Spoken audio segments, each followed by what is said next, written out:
Lingine ambalo tunalo ni ombi kwa Mheshimiwa Rais wa Jamhuri ya Muungano wa Tanzania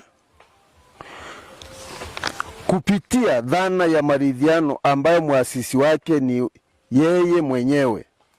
Sisi wazee wa mila kwa 12 za Wakurya Tarime tunakuomba Mheshimiwa Rais wa Jamhuri ya Muungano wa Tanzania, ikikupendeza, kupitia dhana ya maridhiano umfikirie kijana wetu wa Kitanzania ndugu Tundu Lissu ambaye amekaa ndani kwa muda mrefu na huenda amejifunza na kubadili tabia yake ya kutotambua viongozi walioko madarakani, ili aweze kuwa huru na ajumuike na Watanzania wengine kwa ajili ya maendeleo ya taifa letu na kuendeleza amani iliyoko kwa taifa letu kama tunu ya taifa letu. Mimi kutokana na kikao chetu hiki ambacho tumekutana leo hapa, mimi ninachoona ni kwamba mimi hasa sana ninajaribu kutoa hamasa sana kwa vijana. Vijana wetu, rais wetu tulionaye ni rais ambaye anapenda nchi yake na anapenda watu wake. Vijana wetu wasiwe wepesi wa kudanganywa. Wanadanganywa na baadaye wanaenda kufanya mambo ambaye hayapendezi kwenye nchi.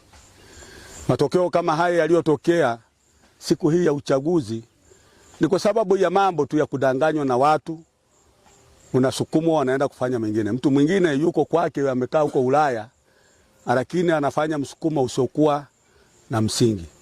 Kwa hiyo ninachoomba ni kwamba vijana wetu waache kabisa mambo ya kudanganywa na kwenda kufanya mambo ambaye yanasababisha kuvunjivu wa amani. Ninachoomba ni kwamba sisi kama wazee wa mila, kitendo hicho hakitufurahishi, kwa sababu sisi kawaida yetu sisi ni amani. Sisi tuko amani kabisa, na viongozi wetu tunawapongeza kwa kunani hii amani. Nchi ya Tanzania ni nchi amani. Amani ni tunu ambaye tulipewa na muasisi wetu Mwalimu Julius Kambarage Nyerere. Tusipoangalia tutakuta nchi yetu ya Tanzania ambaye ni amani na inatamaniwa na nchi zingine, sisi kuiweka kwenye sehemu ambayo sio matarajio. Kwa hiyo sisi tunachoomba ni kwamba vijana wetu wa Kitanzania tusikubali kudanganywa na kuweza kufanya mambo ambayo ni uvunjivu wa amani. Hiyo mimi nimetoa ridhaa kwa vijana, na vijana wajaribu sana kukubali. Na rais wetu ni rais ni ambaye yuko imara pamoja na vyombo vyake vya ulinzi na usalama. Na tunaomba vyombo vya ulinzi na usalama viwaangalie watu hao wanaotaka kuifanya Tanzania ikose amani. Mimi navyoangalia, kwanza namshukuru Mheshimiwa Rais Samia Suluhu Hassan kulingana na jinsi anavyoleta maendeleo katika nchi yetu pamoja na serikali yake yote kwa ujumla. Watu ambao wameleta machafuko, ambao wanatutaka kutusababishia mambo ambayo yanataka kutuvunjia amani, wakati sisi tulipata uhuru wetu bila kumwaga damu, wanafuata masuala ya nchi zingine. Sisi hilo tunalikemea kabisa. Vijana wetu waendelee kudumisha amani pamoja na Watanzania wote kwa ujumla, ili amani iweze kutawala. Ndio tutapata maendeleo na tuendelee kudumisha amani kwa ujumla.